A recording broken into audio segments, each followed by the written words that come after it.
Assalamualaikum warahmatullahi wabarakatuh. Selamat bertemu kembali di channel kisah-kisah. Semoga untuk teman-teman semua untuk kabarnya baik-baik saja. Saat ini saya akan membahas bahayanya sebuah harapan dan sebuah janji. Kenapa saya bilang untuk sebuah harapan dan janji itu ada sebuah sifat yang membahayakan? Tentunya siapa yang tidak begitu kesal, tidak begitu sakit hati apabila kita diberikan sebuah harapan ataupun janji yang memang ujung-ujungnya tidak terjadi. Contoh saja, kalau kita mungkin sedang dekat dengan orang lain, ini contoh saja sebuah perasaannya ataupun kisah cinta. Kalau kita dekat dengan orang lain dan orang lain tersebut, contoh saja kita meminta untuk nomor teleponnya, lalu diberikan nomor teleponnya, dan kita coba chatting dia tiap hari dan direspon dengan dia dengan baik. Ada kan contoh saya chatting via WhatsApp, halo selamat pagi, lagi apa? Dia membalas selamat pagi, lagi di rumah saja. Tentunya orang yang punya perasaan, yang memang punya perasaan suka dari awalnya, direspon seperti itu, otomatis dia akan berbunga-bunga dan mempunyai harapan, oh bahwa mungkin nih ada nih perasaan nih buat saya nih, seperti itu. Dan ada juga orang yang memang memberikan sebuah janji, contoh saja ya, ada membuat janji soal piutang lah, atau soal utang. Saya memberikan contoh saja, anakan teman memberikan sebuah pinjaman yang nilainya cukup lumayan, contoh 500.000. Dijanjikan ya nanti 3 hari lagi saya ganti ya. Ternyata sudah sampai seminggu ditagih, seminggu lagi ditagih, besok pagi lagi tanggal segini. Tentunya untuk sebuah janji itu akan menjadi sebuah alasan.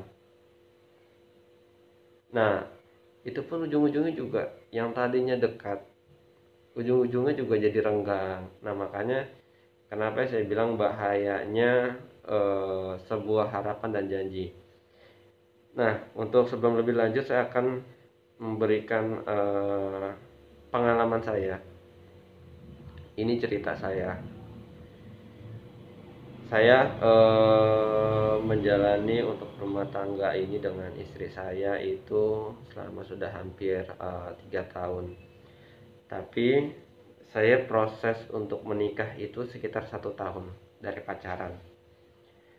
Nah, sebelum saya nikah itu, jadi kita akan bahasnya. Ini sebenarnya sifatnya sepele ya, tapi ini jadi sebuah bumerang.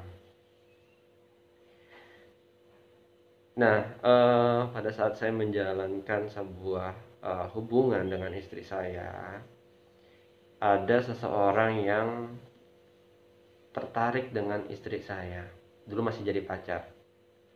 Dia mencoba untuk berkenalan dengan orang tua mertua saya. Sebenarnya untuk mertua saya juga ya bisa dibilang ya, karena menghargai dan menghormati ada orang yang memang silaturahmi ya diberikan. Tapi memang untuk laki-laki ini punya niatannya yang berbeda, sedangkan dia tahu untuk orang yang dia sukai ini sedang menjalani hubungan atau sedang berpacaran dengan orang lain. Nah, pada suatu hari dia meminta untuk nomor telepon dulu pacar saya yang saat ini sudah menjadi istri saya. Memaksa hanya minta nomor telepon saja. Dan pada akhirnya diberilah untuk nomor telepon tersebut. dia mencoba akhirnya untuk menchatting untuk istri saya waktu itu ya. Tapi sama istri saya nggak pernah balas. Akhirnya dibalas hanya singkat. Sebenarnya hanya balasan singkat, tapi itu untuk orang yang suka, yang punya perasaan, itu adalah menjadi sebuah harapan.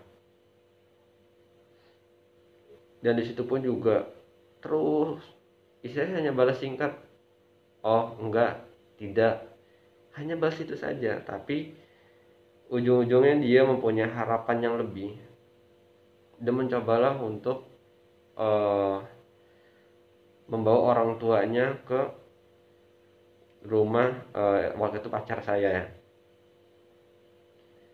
ingin silaturahmi, hanya itu saja. Memang niatannya juga dia bilang baik, dan untuk mertua saya juga niatannya baik ya. Kenapa tidak, orang silaturahmi saja, masa kita tolak. Datang, nah, dengan memberikan kita kesempatan datang tersebut, itu juga sudah mempunyai sebuah harapan. Baik, boleh kita menghargai, boleh, tapi semua tentunya ada sebuah batasan. Nah, dari situ tambahlah harapan itu, dan akhirnya nomor telepon itu diblokir oleh istri saya. Jadi setiap dia datang dengan orang tuanya, istri saya tidak pernah ada. Sempat ada ketemu, karena menghargai, dan saya waktu itu masih berpacaran, saya masih di rumah. Akhirnya hanya sebentar saja, dan istri saya tidak bertemunya sebentar. Waktu itu ditinggal dengan istri saya keluar. Itu juga sudah menjadi sebuah harapan. Harapan apa? Bahwa ada harapan ketertarikan. Ini yang memang jadi bumerang ya. Padahal sebenarnya niatnya baik, hanya menghargai. Jadi berpikirannya untuk yang si cowok ini, dan untuk orang tuanya yang datang, ini adalah sebuah harapan yang baik karena merespon dengan sesuatu yang baik. Dari situ jalan dengan beriringnya waktu, dia akhirnya ingin mencoba melamar istri saya, yang dulu masih jadi pacar. Tapi ditolak. Nah, pada akhirnya saya melamar untuk istri saya, dan itu diterima. Dari rasa itulah membuat rasa sakit dari sebuah harapan menjadi rasa sakit hati. Ini makanya saya bilang bahaya. Saya menjalin akhir berumah tangga, akhirnya saya menikah dengan istri saya. Ternyata rasa sakit itu tidak hilang. Itulah makanya kenapa bahayanya memberikan harapan, meskipun hanya kecil sebuah harapan. Karena kita tidak tahu, bagi kita itu hanya sebuah hal yang biasa, tapi bagi seseorang itu adalah sebuah harapan yang besar. Beriringnya waktu, akhirnya mungkin saya tidak paham, mungkin dia mengambil sesuatu yang sifatnya jalan pintas. Jalan pintas itu apa? Mencoba sesuatu yang memang nggak semua orang bisa terima, nggak semua orang ini bisa percaya, tapi saya mengalaminya. Akhirnya memberikan sebuah, apa ya bisa dibilang ya, mungkin seperti datang ke dukun kali ya.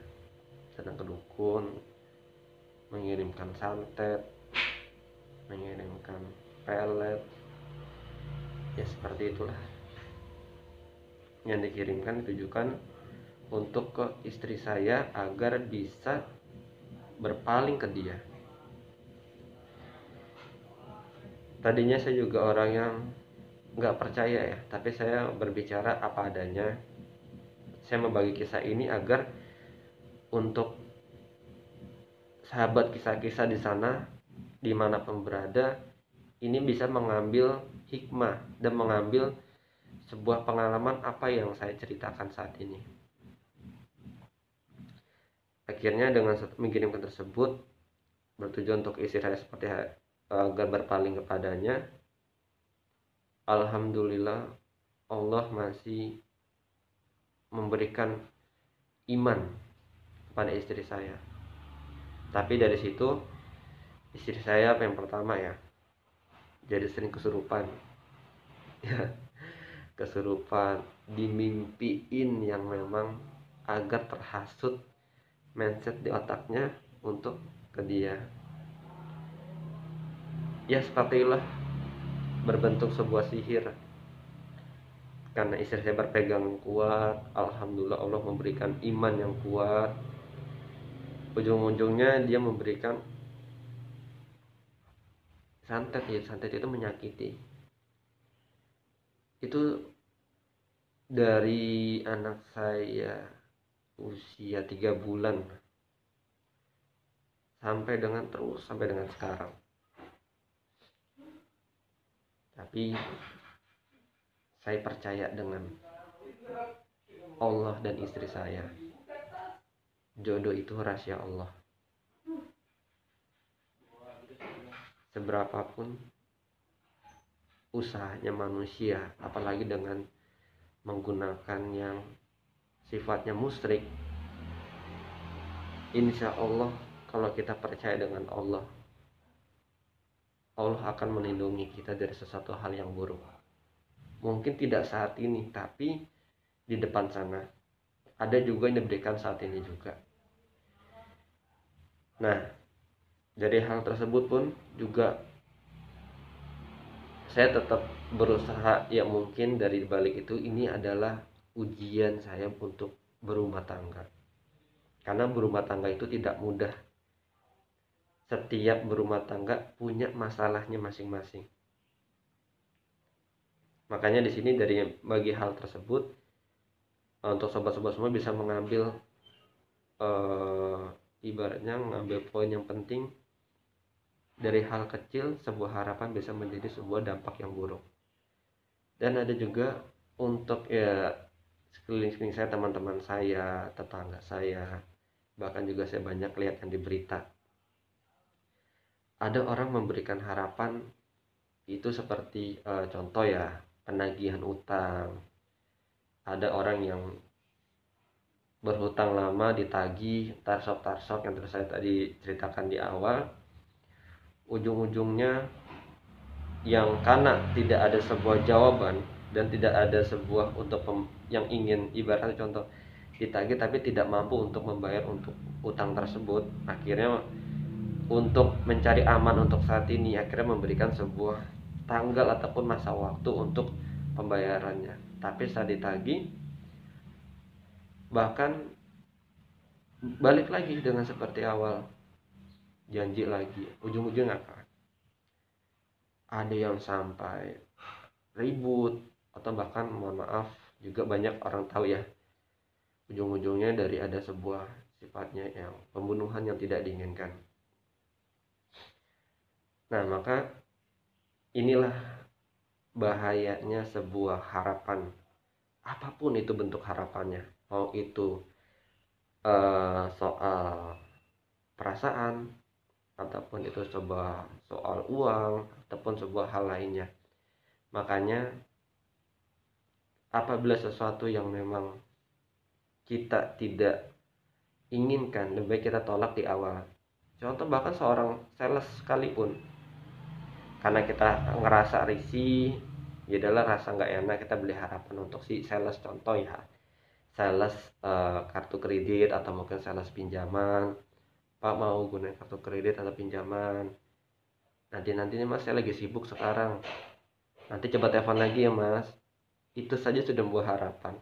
Nah harapan itu juga yang si marketing tersebut juga punya harapan, wah nih mungkin ada ketertarikan nih kayak gini, dicoba lagi kayak gitu lagi. Ujung-ujungnya apa? Kita yang pertama dosa memberikan harapan, yang kedua kita dosa itu berbohong. Nah makanya di sini teman-teman jangan memberikan harapan. Ini apalagi nih ya, orang yang saat ini eh, sedang kasmaran atau orang yang memang sedang ngerasa saat ini ngerasa kesepian. Biasanya nih, saya juga berpengalaman, saya masa lalu ya, pernah, pasti setiap orang pernah memberikan sebuah harapan, tapi untuk kedepannya mudah-mudahan jangan pernah lagi seperti hal itu. Saya juga dulu pernah, zamannya pacaran ya, lagi nggak ada pacar ya kan, kitanya eh, coba nih deket-deketin orang nih, bukan orang deketin saya deketin orang, deketin pasangan orang, ibarat deketin cewek ya. Dekat biar apa harapannya, biar merasa tidak sepi di hati, biar nggak begitu galau deketin orang. Udah deket tapi kitanya nggak ada perasaan, wah ada lagi nih orang nih, padahal kita belum pacaran ya, baru hanya komunikasi, ngobrol-ngobrol biasa, ibaratnya eh, apa ya, saling memberikan kabar, saling memperhatikan, akhirnya berlabuh dengan seseorang yang lain. Itu saja kita sudah memberikan harapan. Bagaimana kalau kita terbalik, kita diberikan harapan oleh orang lain? Ya, contoh saja kita dekat, suka dengan seseorang, tapi orang tersebut memberikan harapan ke kita. Kita chatting dibales, kita telepon ya, kita ngobrol-ngobrol biasa, terus kita ibaratnya saling memperhatikan. Nah, di saat itu tiba-tiba untuk orang yang kita punya perasaan, tiba-tiba pacaran dengan orang lain, gimana perasaannya? Gak enak kan? Iya, gak enak. Nah, maka teman-teman semua, mulai saat ini dan untuk kedepannya, kalau memang yang ngerasa galau, jangan memberikan harapan. Sekalipun contoh kita dekat dengan seseorang, orang itu kita tahu orang itu suka dengan kita. Kalau kita memang tiba-tiba berlabuh dengan orang lain, berilah sebuah kepastian. Contoh saja bahwa saya sudah punya pacar sekarang. Berilah mohon maaf kalau saya ada salah. Kita tetap jadi teman yang baik, kita tetap jadi sambung silaturahmi, itu jauh lebih baik daripada kita ngegantung hilang, deket-deket hilang. Seperti itulah. Itu bukan hanya orang yang baru PDKT doang, tapi orang yang memang sudah menjalankan hubungan seperti pacar, tiba-tiba di pertengahan jalan putus, juga harus begitu. Bicaralah yang baik, putus dengan keadaan hal apapun. Mungkin contoh pak, kita selingkuh atau pacar kita selingkuh, bicaralah dengan yang baik, saling memaafkan. Ya memang hidup seperti ini, apalagi soal pasangan, soal jodoh, kita nggak bisa menentukan, kita hanya bisa menjalani, tapi tetap semua atas kehendak Allah Subhanahu wa Ta'ala. Untuk teman-teman sobat kisah-kisah, semoga untuk yang tadi kita bahas dan bisa berbagi pengalaman bisa menjadi inspirasi untuk sahabat-sahabat semua. Terima kasih sudah menonton video kisah-kisah. Jangan lupa di subscribe, like, share, dan komen untuk videonya. Assalamualaikum warahmatullahi wabarakatuh.